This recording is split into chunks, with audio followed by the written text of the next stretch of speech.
This is 5 on your side at noon. Focused on you. Developing right now, tropical storm Idalia barreling through the Carolinas. This is the scene right now in Wilmington, North Carolina. Over the last 36 hours, it's left a trail of flooding and devastation all throughout the southeast.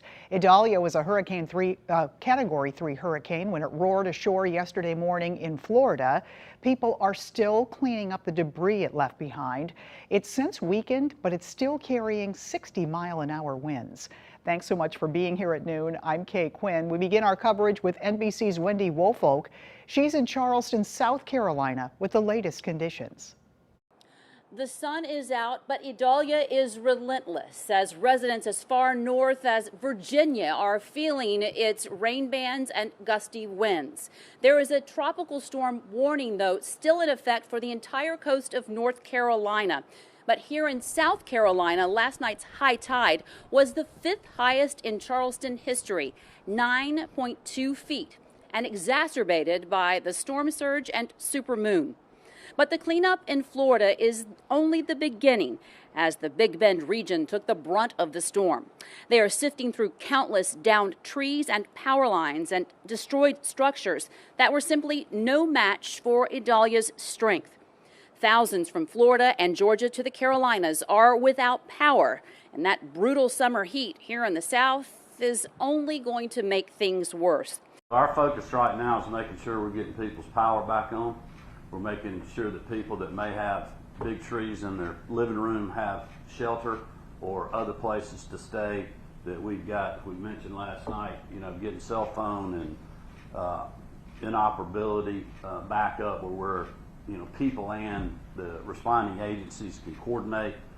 It's going to take us a little time to get these assessments done. Forecasters are predicting that Idalia will head back out to sea at some point this afternoon. That's the latest here in Charleston. I'm Wendy Woolfolk. Now back to you. New at noon, St. Louis County begins an initiative aimed at fighting the And we're tracking Hurricane Idalia, now just a tropical depression and about to be just a low pressure system making its way over the ocean. So what you can see here is it's just kind of lashing here Virginia as well as North Carolina. Just regular rain though at this time. It's nothing too impressive anymore. The main parts of this storm are over. As you can see, it's off to sea now and it is continuing to track out and back into the Atlantic here. So by Friday, it'll be long gone with 50-mile-an-hour winds. Currently, it is near Cape Lookout of North Carolina. The winds are about 60 miles per hour, which is nothing to scoff at. Still can be quite damaging. It's moving fast as it has been this whole time. This is a quick moving storm. It's moving east at about 20 miles per hour. With other storms like Ian last year, for example, it was moving closer to 5 to 10 miles an hour at times. So it was definitely a much slower storm with those prolonged winds. This has been a fast one though, and pretty soon it'll be out of the way. Coming up, I'll outline our weather here at home.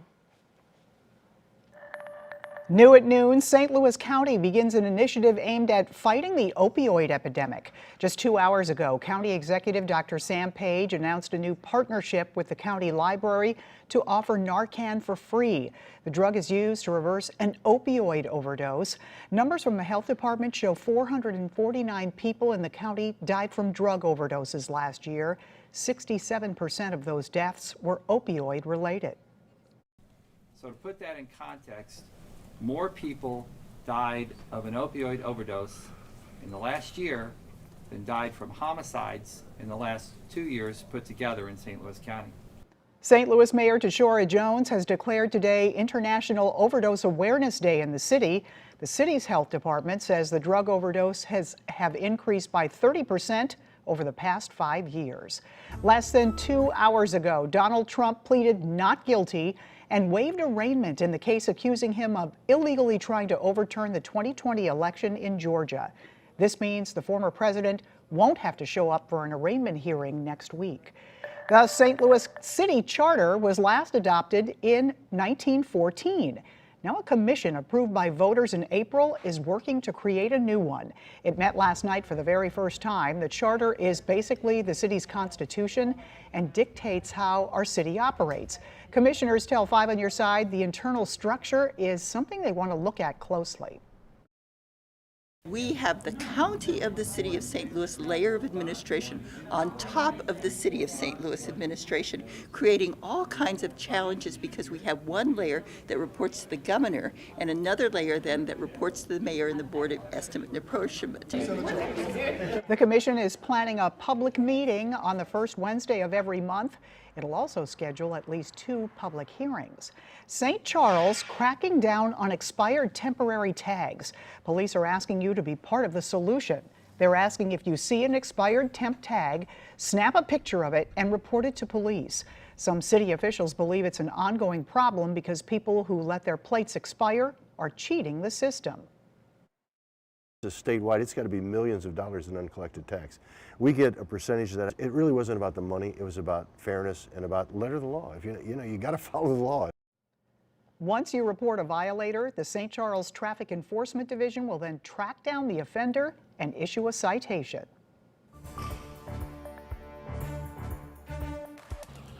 I'm Travis Cummings reporting in South County in front of a Circle K on Telegraph Road, one of many participating locations where you can get 30 cents off per gallon today only. Let me tell you about the special deal they have going on. It's all part of Circle K Day celebrations. The sale is for a limited time today from 4 p.m. to 7 p.m. and you can fuel up and receive the deal directly at the pump, and we're helping you save more money. Until 4 this evening, you get half off on food and beverage purchases at Circle K. We talked to customers about today's deal. I think it's awesome. I mean, 30 cents maybe doesn't sound like a lot at first, but when you see that knocked off the price you have to pay per gallon, it makes a big difference for sure. Labor Day is perfect. We're going to be going to Kentucky, so it's perfect timing. Yeah, if everybody's going out and going boating and everything else, of course it's great to have cheap gas for that. These savings are happening just as we gear up for Labor Day weekend travel. According to AAA, most folks will be hitting the road today or tomorrow to take advantage of the long holiday weekend. The worst times to travel today is between 2 and 6. The busiest times to travel tomorrow is between 11 a.m. and 9 p.m. Again, the fuel savings last from 4 p.m. to 7 p.m. We have a list of all of the participating locations on KSDK.com under the As Seen on TV section. Reporting in South County, Travis Cummings, 5 on Your Side. And here's a look at gas prices as we go into the holiday weekend. According to AAA, the national average for gas is $3.83 a gallon. In the St. Louis area, that number is $3.57 a gallon. And in the Metro East, the average price about $3.86 a gallon. Still ahead, women's volleyball, not football, is the biggest sport at the University of Nebraska. The world record everyone's talking about today. Plus, did you miss getting Taylor Swift tickets? Well, now you have another chance to get your daughter a ticket. Only this show will be at a theater near you.